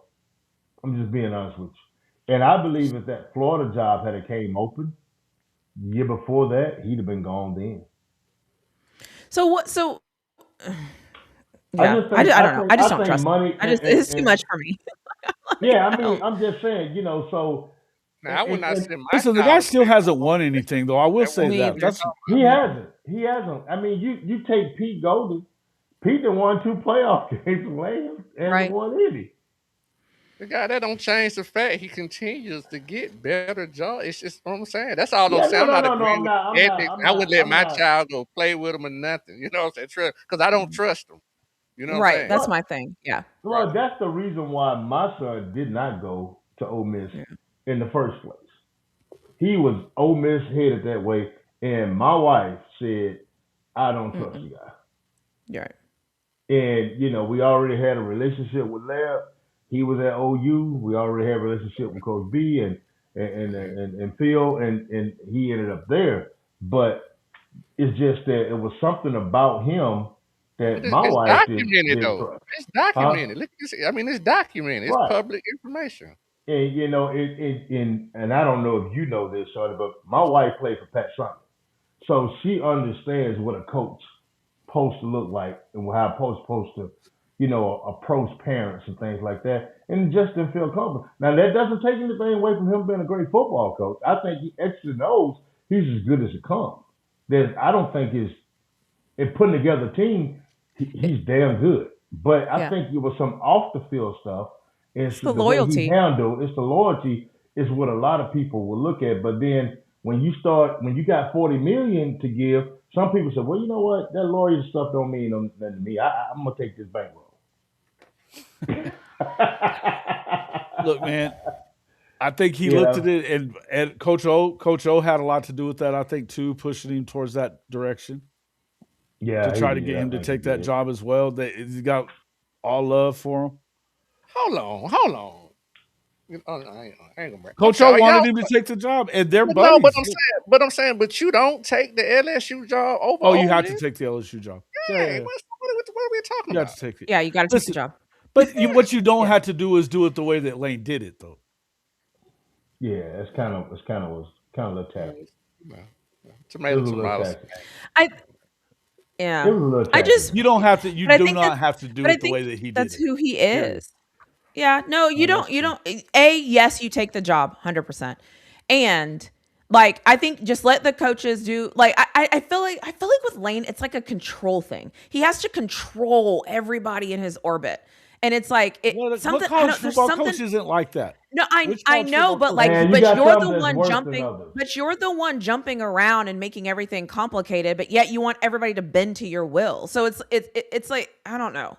Something he's chaotic. They bend. I'm not exactly. That's my point. That's all I'm saying. I'm not disagreeing with you, but I'm just saying they're bending. So, right. And that's why it makes it messy. Well, guys, look, I'm gonna tell you this. They were prepared to pay him whatever LSU was. It's on record, and it didn't matter. It's a branding thing. It's a bigger. They said that they were going to pay him. Now, what did happen? He didn't get all the kids that he thought he was going to get to go with him to enter the transfer portal. I could see that. He ended up getting 4, and some contracts were leaked to get those. Who you think leaked those contracts? But at the end of the day, that's a gamble you got to take. No, I think that was as good a move as you could have made for if you're LSU. You had to make that hire, right? You had to make that hire. And I don't think anybody's wrong, right? Like if you Lane, you go. If you're LSU, of course you go after. I get it. It's just like always. Sometimes it just like it was right for Florida too. I thought that Florida might have even been may have been a better fit for him, but maybe not. Yeah. I also think that I think Florida did freaking great in getting John Summer. I do. Fantastic in getting John Summer. I think that was the best hire in the SEC was John Summer. You know what I think is a very underrated hire in the SEC? Will Stein at Kentucky. They've invested. They've invested in it. You keep saying, but they've invested. They had to invest in order to get him to come away from Oregon. Had to be done. Well, they kept the DC. Who doesn't want to be a head coach? Well, who doesn't want to be a head coach in the SEC? Listen though. Here's the thing though. If you're Will Stein, you only have to be a little better than what Stoops was offensively, and you're better, and you can get another job. So they better invest. It's only going to take him. I mean, go win 9-10, get 9 or 10 wins at Kentucky. You'll get another job. Well, that's what Stoops was crying about, which you were just talking about. You talking about invest. That's what they weren't doing. He couldn't get no money. Yeah. Right. They had all their money invested in Stoops. They had a lot of money invested in Stoops. They did. And even on the defensive side of the ball, he was kind of like, Brent to me. They invested on the defensive side of the ball, and not as much on offense. But, I don't know. Yeah. Everybody don't have the money Texas have where you just get Lamborghini. We ain't got it. Tell them we ain't got it. We ain't got it. So we're struggling. We're gonna go ahead and wrap it up in about 10 minutes. So let's just go down to. Let's talk about Shane Beamer and where he's at. I know that's the number one for everybody here. Shawty, I want to hear what you hadn't said anything about Shane. What are your thoughts there? Can they flip it around with bringing in Kendall Briles and changing up that offense? Does Lenore's have it in him to carry them and keep that guy's job? Well, that's my thing. That's been my thing with Shane Beamer. I never thought, it's just my opinion, no knock on Shane Beamer like that to him and his family, but I just never thought he was a good head coach kind of candidate. And how he was going to be able to succeed is getting a staff around him. Mm-hmm. He just hasn't seemed to be able to put a very good staff around him, and it shows. But I'm liking this new OC that he bringing in. But I just don't know about Sellers and everything they got around him. I just really don't see Sellers as that type of guy to take you to the next level. I think it's going to be another struggling year for South Carolina and Shane Beamer. And I think this is going to be the year he gets fired because I don't see him winning no more than 5 games, maybe And 6. he kind of put pressure on himself by saying it's like he didn't say playoff or bust, but he said something similar to that, right? Yeah. What was he thinking? Yeah, he did. He did. I read it just earlier. He said something Well, along the lines of it's he a probably know he on his playoff way. year and that kind of stuff. He know he on his way out. Well, he's saying the things that he feel like he has to say to sustain his job. You know, those are things that head coaches do say to make fans feel better. So yeah, I feel the same way about him. Yeah, I get just their don't own think. asses in trouble. Yeah, I just don't think you know, he's that. I always thought he would go succeed his dad. You know, I always thought he was gonna make that move one day. But man, I just don't think he's the guy for them. I don't. Who would be your next guy as far as going out? Really flawed. If it's not Shane, you had Kalen DeBoer. Ooh, let's see. I mean, if I had to pick a 2, but obviously that's only if the season kind of tanks. But I think let me say this. Let me say it this way. Kalen DeBoer is my number 2 because I think he has the smallest margin for error. Let me say it that way. I agree. So I'm not saying he's like he's on the hot seat. He's gonna don't make the playoffs. You're in trouble, kind of. Correct. He has the least flexibility in my list, and so I think that's going to land him at 2 for me, if that makes sense. Okay. I don't know how else to say that. Who would be close to that? You sound like you had somebody else on your mind. Is the reason I asked. No, because I think it's DeBoer. Because I think if I think about the 2025 season, I'm not firing him for 2025, but if I have to kind of start to transition and move forward, he's going to stay there because I feel like he's the one that can't miss in a lot of steps. Like there's a like Venable, he got scored a touchdown, but I think he has a little bit more steps to work with. You know what I'm saying? Like he has some steps. He got to win most games, basically. Correct. I think DeBoer, I think if DeBoer wins, 8 games, I don't know if they would hold on to him after 8 games. I think 8 games, it gets a little weird. Right. And so, but I think if you say, so I think that's that threshold. And I think the only coach I can think of that has that 8-game threshold and you're out 100% is probably DeBoer, maybe. Just because their standards are 100%. Yeah. That's why I had him at number 3. That's 2, 3. Yeah, I agree. Who did you have at 3? Was it? I had him at 3. Okay, who'd you have at 2? I had Venables at 2. You had Venables. And then I had Beamer at 1.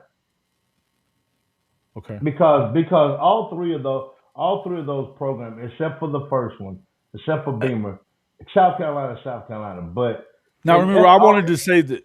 I did want to say this real quick. We kind of were establishing this show as a bench. Like here's where we are today, but where you would adjust from whatever happens in the season, right? This is that pressure. The pressure index is going to go up and down depending on how you perform. I feel like Brent's somewhere in between that 6 and 10 range in safety, but that safety could go away. Again, by October 11th, you could be in trouble if you've lost 3 games, right? And the truth be told, you could play well and lose 3 games because you got 2 on the road and 1 in the Red River against a really listen, make no mistake, Texas also got better. I think their defense may not be quite as good, but I'm going to say this. When you go add a Cam Coleman and you go add the running backs that they added, and we saw Arch playing the way that he played at the end of the year, Texas is liable to be legit. Now, that puts pressure on Sark too, and I would say this. I would also put Sark around the same area and not on pressure-wise necessarily, but if you don't live up to these expectations 2 years in a row with Arch Manning, the Golden Arch, man, and you don't get to the playoffs the second year, I think like kind of what Shawty said earlier, there might be a mutual parting of ways in that situation. I think Coach Sark would be my number 5. Okay. I'm going to say something that you guys have made me think about on this show, and I can't actually believe I'm going to say this out loud. If somebody watches this, they're going to give me hell for it. I'm kind of the Mike Elko thing sounds kind of crazy.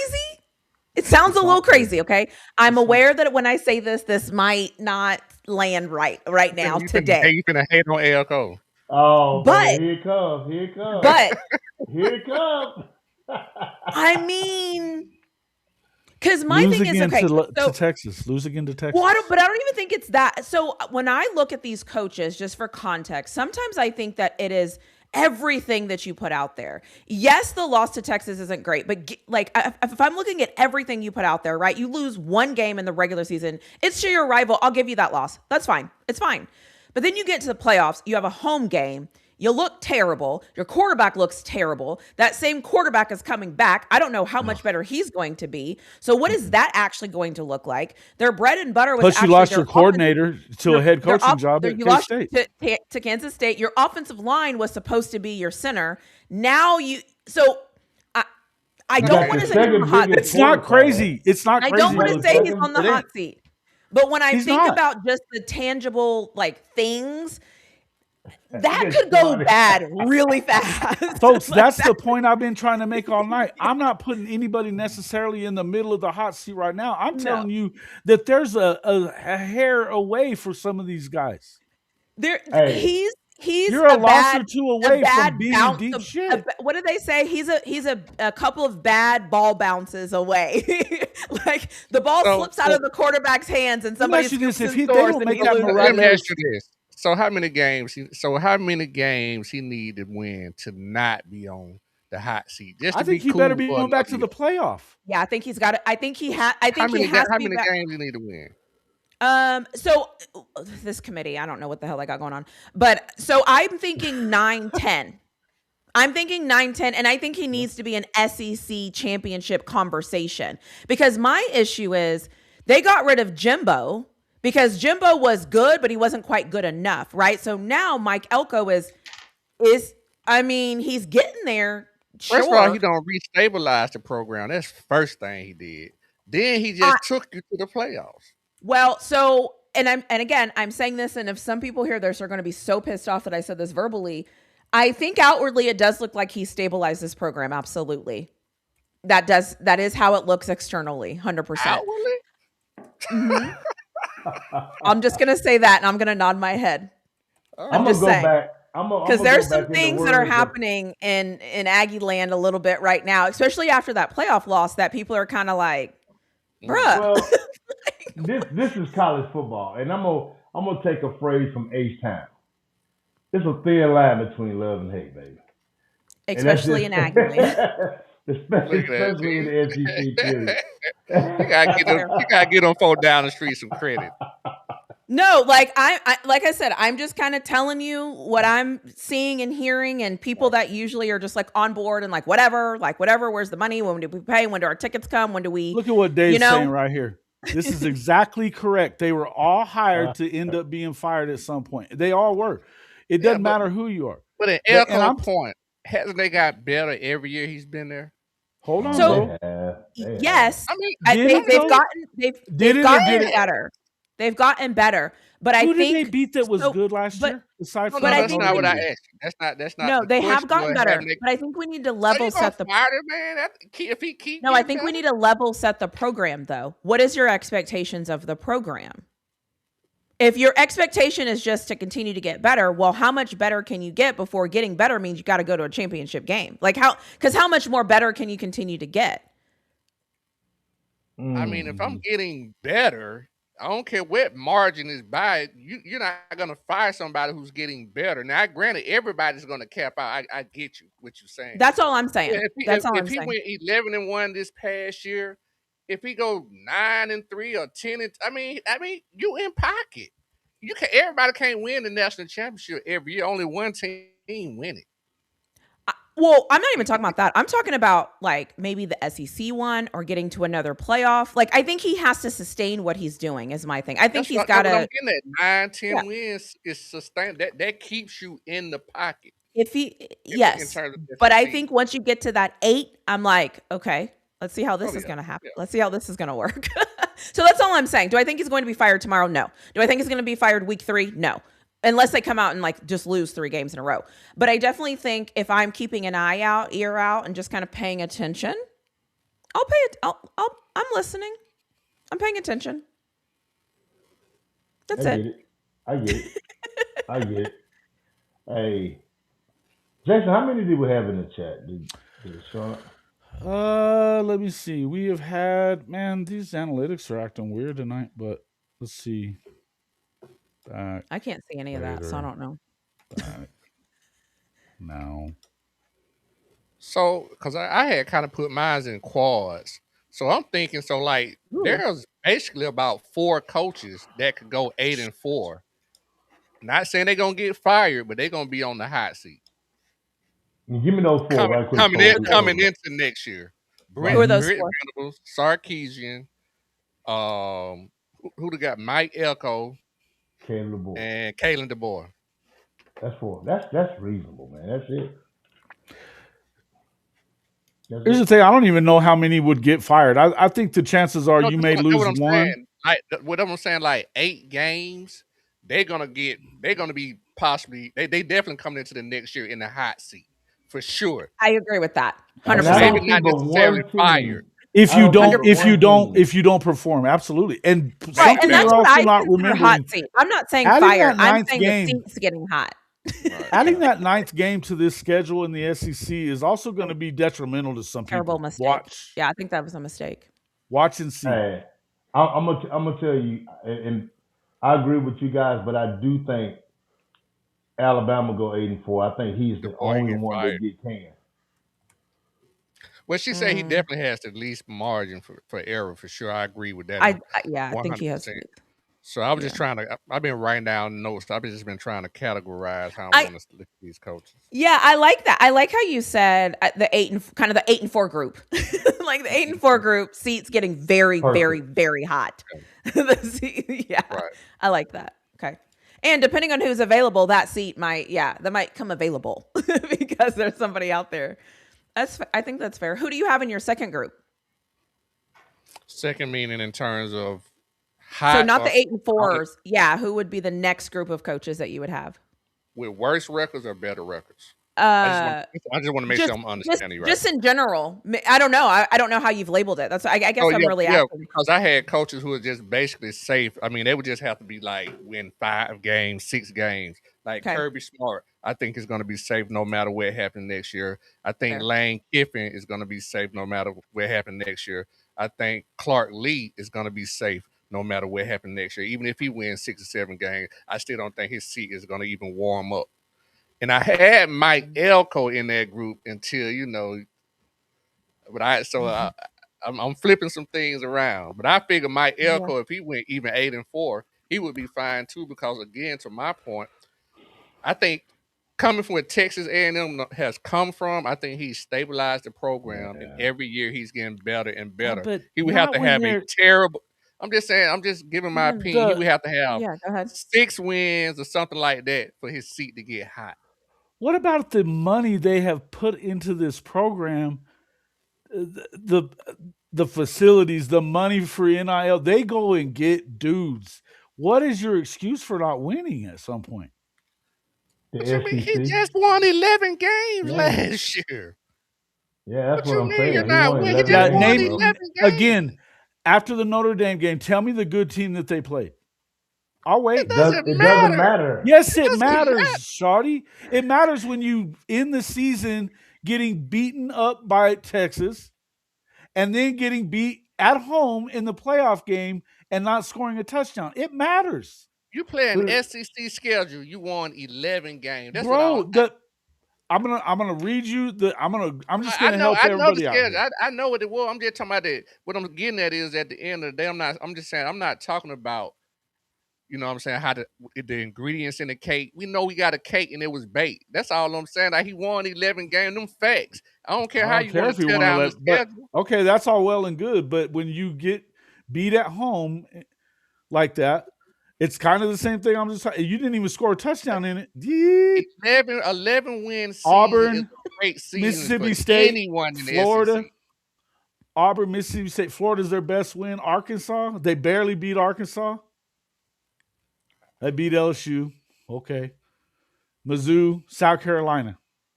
Bro, come on, man. Yeah, it was horrible. I got When you played a good team, you got Yes, beat. man, but it's 11. The record don't change. He still say I had 11 wins. I'm telling you that That's a that great doesn't year. matter as much as you act like it does. I'm telling you it doesn't matter as much. And I'm not saying he's on the hot seat today. I'm telling you it won't take long in Aggie land to get you there. With the resources that they pour into there. It won't. Yeah, it I wasn't do The bad. think kookiness about I do think beating it would take him some time to get there, but I do think that he could get there. I guess is my perspective. He On, can get there on fast. He can get there fast. yeah. He can get there fast. I agree it with that. is College Station, and they are the Aggies. And listen, on top of that, lose to Texas again, and things get they get kooky. I'm telling you, they're weird down there anyway, man. They really are. And what The happens if you cult don't is score a odd. The cult touchdown? is odd, brother. The cult is odd. The That's all I cult can. I'm just saying, but no shade, but Man, shade, yeah, shade. They're weird down in Well, Aggie land, bro. They just are. I think the other weird thing that could happen with A&M is if Texas has a really good year and they are left out again, then it also gets a little wonky because it's like you're supposed to be beating them. Like they keep going where we're supposed to be. Like why are we not going there? And it gets a little weird. Now, do I think they're going to fire him? I didn't say that. I'm Oh, just I saying don't know. I think the seat And I starts to think get they hotter. like him more than they've liked a lot of these guys too. I'll give you that much, right? Yeah, I think the seat just starts to get so like if we had the same What conversation this happens when time you get next year results? at the same point and the season happens where they just underachieve, he might be number one on my list, depending, right? Why it Being a happens, how it grown happens, up all those probably different helps a lot, Shawty. Well, Actually, just it's being a grown up when Jimbo well, wasn't. yeah. What I mean, well, I'm just saying. I think it's understood. We know Texas, USC, Miami. We know these guys. Oregon. They the biggest spenders in that. So I get what you're saying. I'm just saying that their money, you are seeing the results. I'm saying it's a few teams that's spending that same money and they're not winning national that's championship. true. Only one team can win it. That's true. So I'm just Oh saying, no, just talking about. And I get what you guys are saying, but I'm just saying the statement that you guys are saying, just in my opinion, we can say that about a few coaches. That's why I've been bracketing them. So when you say Hmm. it about one coach, I'm saying we're talking about a few coaches. That's all I'm getting at. sure, no doubt about it.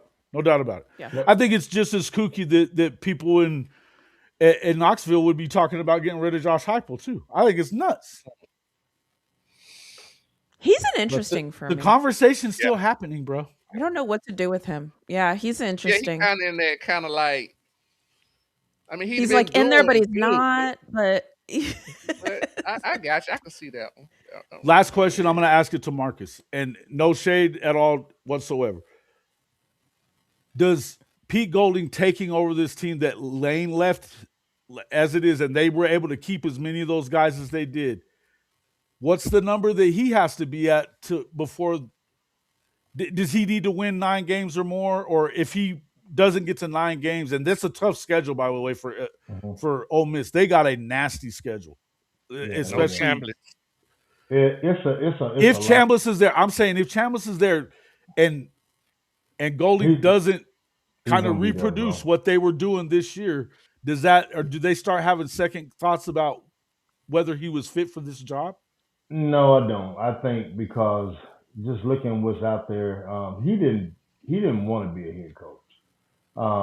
But when they got to throwing around the names that they were looking at, I think some people talked him into it. I think he's 100% on They board didn't right get now. spoiled into that. You don't think? Yeah, he gets spoiled. He gets spoiled into that. The money that they're spending, dude, I just think it's hard to lose. You got to realize he was with Saban. He's a Saban disciple as well. Um, the offense is the only thing that I have a really big question mark about. Is what's his, is it Baker that will be calling the plays next year? That's my biggest question.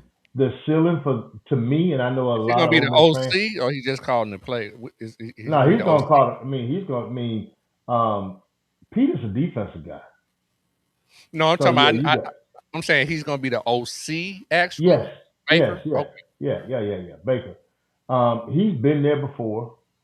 Yeah, he Um, was co-OC before in yeah, 2021 with he's Levy. co-OC, yeah, with Lev when he was there. Mhm. So Okay. my biggest thing is, man, is I think for Ole Miss fans before they start grumbling, they will have to win 7, 7-5. I think they grumble 8-4. But with Chandler's coming It's a back, tough schedule. It's a really. yeah, I'm not saying that they it's a should really be on tough him. schedule. But I'm just me wondering how personally, spoiled is this fan base? it's not as well. You got some that are really spoiled, and then you got some that's not. So I want to say 80% of this fan base with Chandler's back is saying that they should win 10 football games. Well, I think with Chambliss back, but that's still a tough. That's Yeah, still a kid. tough. I mean, we talked about this schedule Dude, before. I There's mean, the thing nothing about easy it about is, it. go They look play what they everybody did. good. Go look what they did in the portal. Yeah, They got some dudes, man. they did. They got some dudes, and one thing about Ole Miss is, if you look at it, 2.4 seconds. That's all. The ball is gone. Hey, listen, man. With this kid too, even he's got Yeah, time to run around back there and throw it. I like if Trinidad Chambliss comes back, he's your Heisman Oh, favorite in my opinion.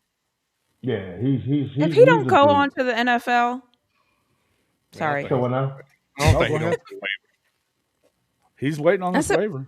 We're going to yeah, be if at he the doesn't go to the court on the NFL, what 12th. is wrong with these kids? No, I thought he was already denied. He's appealing it. They're no, showing he's that they're appealing. showing they're showing him as the fifth best quarterback coming out. That's Well, insanity. Yeah, okay, but yeah, that's because he's not doing anything though. He's got to go like now. Listen, we know how the NFL works. If you don't know how the NFL works, this is how it works. They are going to dirty up, nasty up these kids. Everything negative they can throw at them. Everything, everything, everything. mhm. He needs to have his combine and his pro day. If that goes well, he'll be fine. Yeah. Well, another thing about this kid, this is a really good kid. Love the kid, man. Like, Yeah, you can't can't. I hate on him mean, for that. when I'm talking about a good kid that don't do a lot of the off the field stuff that you think, he is. He's a good kid. I mean, it's not a whole lot you can say bad about him. If he comes back, and I'm going to the hearing um, Thursday, Yeah, we'll be and there on Thursday, right? yeah, 12th. so But you're gonna have it's to get right. Aguilar here too. Then aren't they in a Well, similar no. situation? Here's the deal. Ho. This is in Mississippi, and this judge is an Ole Miss grad. So what do you think will happen, He's Mm. already in his 60s in dog age. Shut up, dude. bro?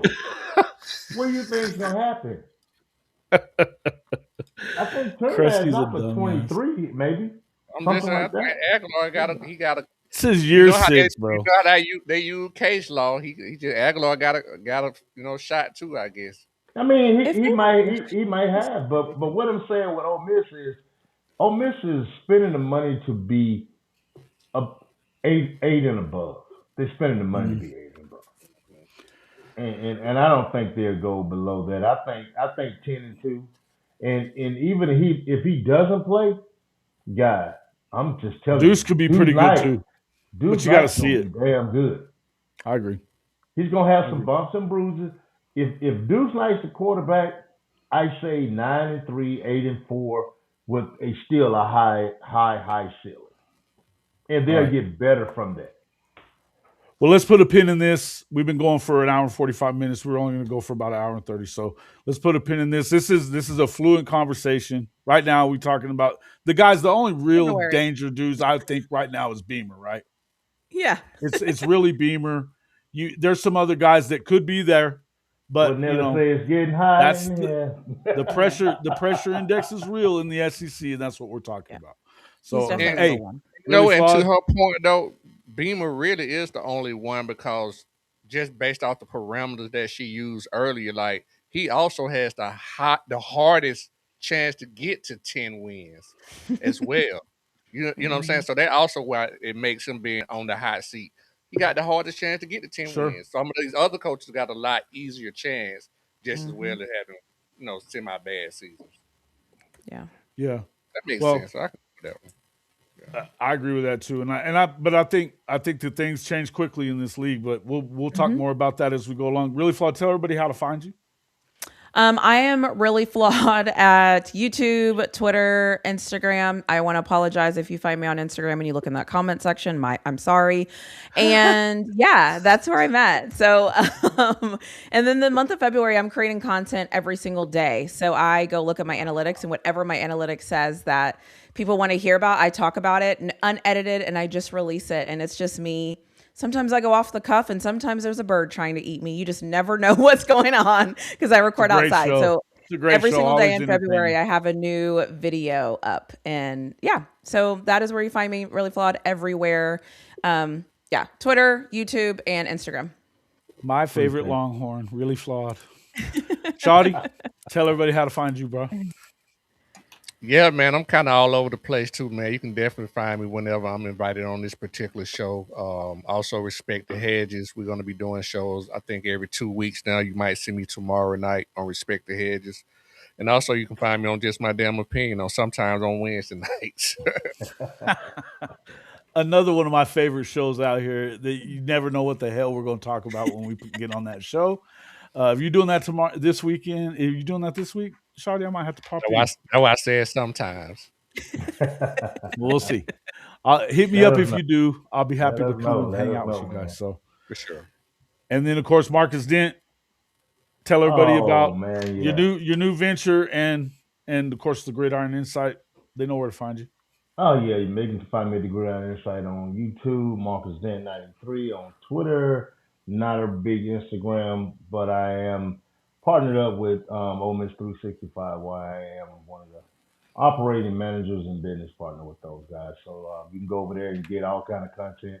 This show will be airing every. Well, we try to keep it Thursdays and Sundays, just all depending on. I have to throw an edit on this show before we throw an edit every now and then. I appreciate you guys going over there and checking out the channel because everything is growing really well. Thanks for coming in. Thanks for having me a part of this as well. And guys, thanks so much for joining us. Really Flawed and Shawty, man. Love you guys. Appreciate you coming and joining us. Sure. Yeah, thanks. We'll see you guys. Make sure that you get over to all these channels, become a subscriber, check out their amazing content. We're not turning you in the wrong direction, I promise. Check them all out, and we'll see you all on the next one. Bye.